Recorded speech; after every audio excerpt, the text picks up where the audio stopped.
Welcome back guys. तो लगभग एक महीने के बाद मैं फिर से आ गया हूँ। तो तुम लोग सोच रहे होगे कि मैं अचानक कहाँ गायब हो गया था। तो मैं बता दूं कि मेरे सिटी में थोड़े टाइम पहले एक वायरल फीवर चल रहा था और मुझे वो फीवर हो गया था। प्लस जैसे ही मैं फीवर से रिकवर हुआ और उसके बाद मेरे एग्जाम्स चालू हो गए, पर अब मैं फुल कंसिस्टेंट रहूंगा। तो फिर वीडियो स्टार्ट करते हैं। तो एपिसोड 2 वही से स्टार्ट होता है जहाँ से एपिसोड 1 खत्म हुआ था। गोमा की विश शेनरॉन पूरी कर देता है कि जो भी माजिन बू से लड़े थे उन्हें बच्चा बना दो और जो ऑलरेडी बच्चे हैं उन्हें बेबीज बना दे। और ये विश पूरी होने के बाद गोमा सेकंड विश के लिए बोलता है और शेनरॉन गोमा को मुंह पे मना कर देता है कि वो उसकी और विश ग्रांट नहीं करेगा। फिर बेसिकली शेनरॉन हमें बताता है कि जो फर्स्ट टाइम विश मांगते हैं उन्हें वो बस एक विश ही ग्रांट करता है और ये बोलकर शेनरॉन चला जाता है। फिर हमें हमारे सेंस दिखाए जाते हैं जो बच्चे बन चुके हैं और फिर हमें गोमा को दिखाया जाता है जो रिग्रेट कर रहा होता है कि उसने विश में थर्ड इविल आई क्यों नहीं मांगी। अगर उसे पता होता कि एक विश ही ग्रांट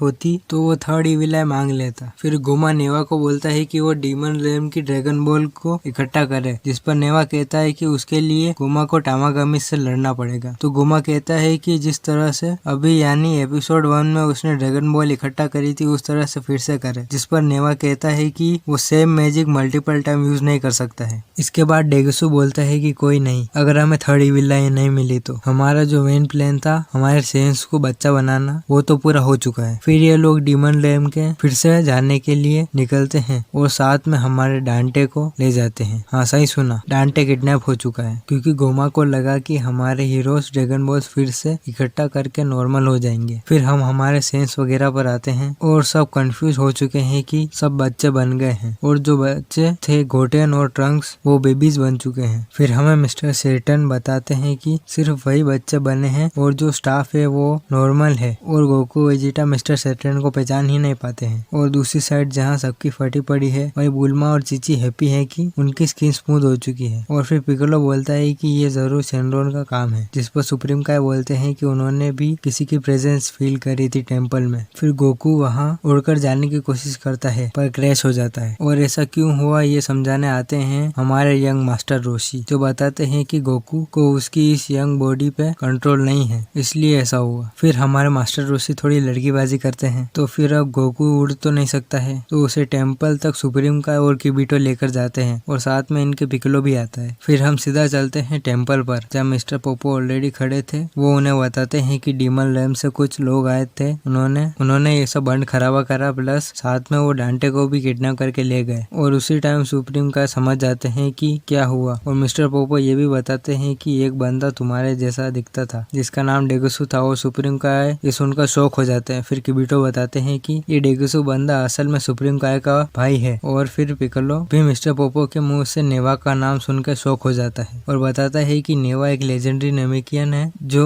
डीमन रेम से नहीं गया था। फिर गोकू बोलता है कि चलो हमें डेंटे को बचाना होगा, जिस पर सुप्रीम काय बोलते हैं कि हम टेलीपोर्ट करके वहाँ नहीं जा सकते। फिर सुप्रीम काय किबिटो को एक स्पेसशिप लाने को बोलते हैं पर सुप्रीम काय उस स्पेसशिप को चेक करते हैं और वो खराब होती है, पर इसे बुल्मा ठीक कर सकती है। इसलिए गोकू बुल्मा को लेने के लिए उड़ता है पर वो अजीब से फ्लोट करते हुए टेम्पल के एज पे आके गिरता है, जिस पर पिकोलो गोकू का मजाक बनाता है, जिस पर गोकू पिकोलो को उड़ने के लिए बोलता है और पिकोलो फिर किबिटो बुल्मा और वेजिटा को लेकर आता है। फिर बुल्मा स्पेसशिप को देखकर बोलती है कि उसे इसे ठीक करने में कम से कम 10 दिन लगेंगे। फिर हम 2 दिन बाद का सीन देखते हैं जहाँ गोकू अपनी छोटी बॉडी में ट्रेनिंग कर रहा होता है और बुल्मा स्पेसशिप ठीक कर रही होती है और बाकी सब बैठकर बातें कर रहे हैं। पर गोकू को उड़ने में कोई प्रॉब्लम नहीं हो रही है पर उसे टारगेट को रीच करने में प्रॉब्लम हो रही है। और गोकू यहाँ पर अपना 1000 IQ वाला ब्रेन यूज करता है और अपनी पावर को लेने चला जाता है। और यहाँ सुप्रीम का सबको बताते हैं कि हर कोई जिसके पॉइंटी एयर्स होते हैं वो डीमन रेम से बिलोंग नहीं करते हैं, मोस्टली करते हैं पर हर कोई नहीं करता है। फिर ये सब थोड़ा डीमन रेम के बारे में डिस्कस करते हैं और दूसरी तरफ गोकू कोरिन के पास पहुंचता है। गोकू की पावर पोल के ओरिजिनल ओनर यही थे, इन्होंने ही पावर पोल पहले मास्टर रोशी को दी, उन्होंने ग्रैंडपा गोहान को और फिर उन्होंने गोकू को दी थी। पर कोरिन कहता है कि पावर पोल तो उसने मास्टर रोशी को ही दे दी थी। तो गोकू मास्टर रोशी के पास जाता है और मास्टर रोशी रेडी है फुल लौंडियाबाजी करने के लिए और मास्टर रोशी गोकू के पावर पोल का यूज अपने कच्चे सुखाने के लिए कर रहे थे। फिर गोकू टेम्पल फिर से आता है और अपनी पावर पोल सबको दिखाता है। फिर सभी खाना खाने बैठते हैं और तभी एक स्पेसशिप नोटिस करते हैं जो टेम्पल पर लैंड करती है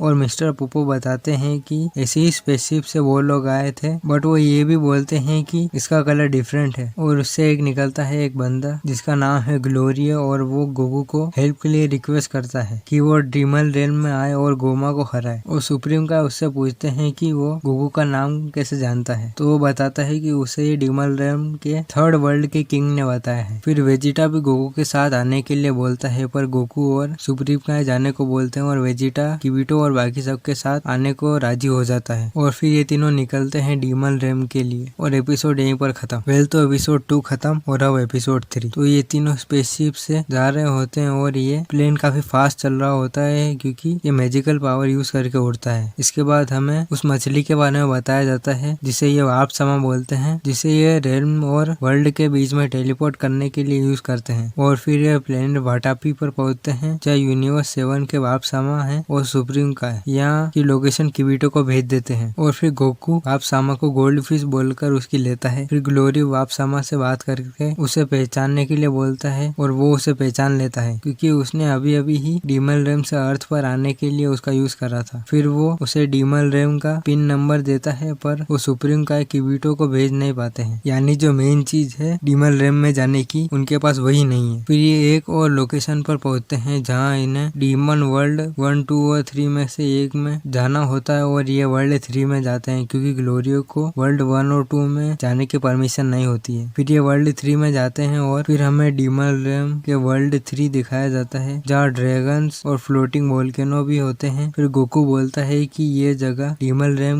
यानी डीमन वर्ल्ड है, पर ये वैसी लग नहीं रही है बिल्कुल भी क्योंकि आसमान काफी ब्राइट है, इन्वायरमेंट बिल्कुल अर्थ जैसा है। जिस पर सुप्रीम का बोलते हैं कि ये काफी अर्थ जैसी है पर यहाँ काफी चीजें अर्थ से अलग है। फिर ये एक जगह लैंड करते हैं और हमें पता चलता है कि यहाँ एक हार्मलेस गैस है जिसकी वजह से ये यहाँ हवा में उड़ नहीं पाएंगे क्योंकि यहाँ की हवा भारी हो चुकी है इस हार्मलेस गैस की वजह से, और इसकी वजह से उन्हें काफी मूव करने में भी दिक्कत हो रही है। फिर ग्लोरियो सुप्रीम का से पूछता है कि तुम एक ग्लैंड हो ना और तुम्हारे जैसे लोग वर्ल्ड 2 में एग्जिस्ट करते हैं, और गोकू अपने अलग ही मजे में है। और मजे मजे में गोकू सी ऑफ डार्कनेस में गिरने ही वाला था, इस पर ग्लोरियो गोकू को बोलता है कि अगर गोकू सी ऑफ डार्कनेस में गिरा तो उसकी इंस्टेंट डेथ हो जाएगी। फिर कुछ लोग आते हैं इन्हें परेशान करने और ग्लोरियो उन्हें भगा देता है और आज एक होटल में रुकेंगे और कल थर्ड वर्ल्ड के किंग को मिलने जाएंगे। फिर एक होटल लेते हैं और कहीं खाना खाने जाते हैं जहाँ इनकी थोड़ी लड़ाई होती है। फिर ये लड़ाई करके सोने चले जाते हैं और सुबह होती है, ग्लोरियो उनको उठाने आता है। फिर ये लोग अपने प्लेन के पास जाते हैं और देखते हैं कि इनका प्लेन चोरी हो चुका है जो उन्हीं लोगों ने करा है जिनसे ये रात में लड़े थे। और ये एपिसोड यहीं पर खत्म होता है और मेरी ब्रेकडाउन वीडियो भी। मिलते हैं नेक्स्ट वीडियो में, तब तक के लिए सायोनारा।